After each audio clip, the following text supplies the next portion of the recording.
Viewer সাগরে এসে প্রথম দিনই প্রথম টলে যে এত মাছ পাবো আসলে আশা করিনি। একদম ভোরে ভোরে জাহাজটি সেলিং করার কারণে আমরা বিকাল 3টার দিকে কোহিনুর বেন্টে এসে জাল ফেলে দিই।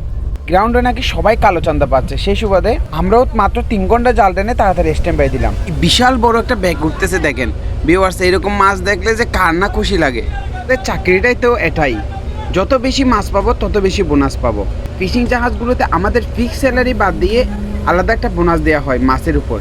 এই বোনাসটা অফিসার থেকে সেলর থেকে শুরু করে সবাই পাবে। অনেক জাহাজে আবার একটা টোটাল টার্গেট দেওয়া হয়, সেই টার্গেট ফিল আপ করলে কিন্তু আবার আলাদা একটা বোনাস পাওয়া যায়। আমাদের এই ফিশিং জাহাজগুলো সাগরে আসে কম না হলেও 15 থেকে 20 দিনের তেল নিয়ে। ভিউয়ার্স, মনে হয় আরও মাছ আছে।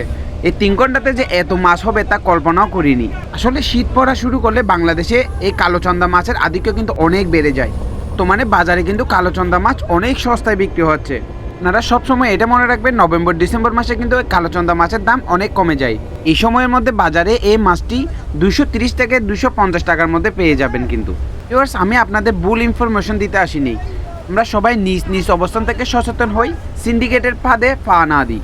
তবে এটা মাথায় রাখবেন, নভেম্বর ডিসেম্বর ব্যতীত অন্যান্য সময়ে এই মাছের দাম কিন্তু অনেক বেড়ে যায়।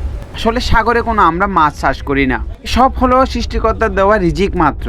মাছগুলো প্রত্যেকটি সাইজ অনুযায়ী গ্রেডিং করে আপনাদের জন্য প্রসেসিং করা হচ্ছে। ভিউয়ার্স, এই মাছগুলো আমরা সাগরে চাষ না করলেও এই মাছ ধরতে আসা প্রতিটা জাহাজের প্রতিদিনের খরচ কিন্তু 7.5 লাখ টাকার মতো হয়। আমার চ্যানেলের সাথে থাকার জন্য সকল ভিউয়ার্সকে অসংখ্য ধন্যবাদ।